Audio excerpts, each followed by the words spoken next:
All 18 victims of this week's mass shooting in Maine have now been identified, and their families have been given that sad news. The victims range in age from 14 to 76 years old. The shooting suspect, Robert Card, still has not been found, but the shelter-in-place order for the town where the shootings occurred has now been lifted. Fox 4's Sean Rabb joins us in studio. Sean, you have the latest. Yeah, and though that order has been lifted, the shelter-in-place, there is still a massive and expansive manhunt. After a day of scouring woods by more than 80 FBI agents and police SWAT teams, dive teams using sonar going down to the bottom of a river not far from where a Subaru station wagon belonging to Robert Card was found Wednesday night.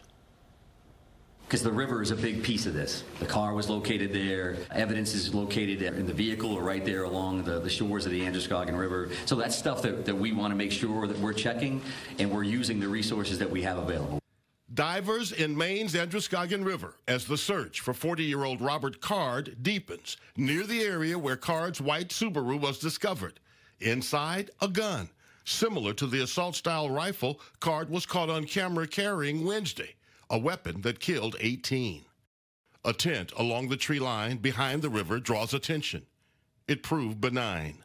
Overnight, SWAT surged on Card's home, finding a note addressed to his son. Investigators won't discuss. Because that does involve, is there a mindset here? Is there a motive? What did that entail?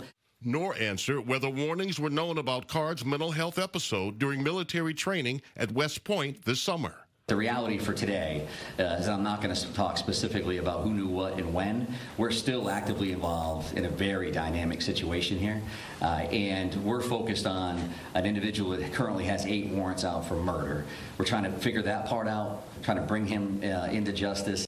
But nearly 48 hours after innocent people were ambushed. Every minute that this goes on, we're more and more concerned, because what's the next thing that's going to happen?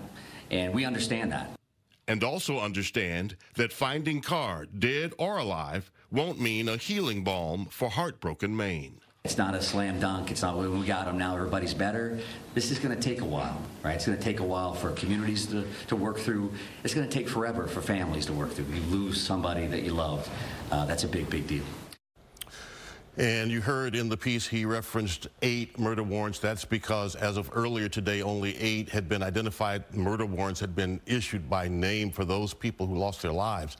Now that all have been identified and their families notified, there will be a total of 18 murder warrants. Deer season opens tomorrow, but in parts of southern Maine, hunting will be prohibited, keeping people in camouflage clothing with guns out of the area where the hunt for the man who brought untold misery to Maine continues.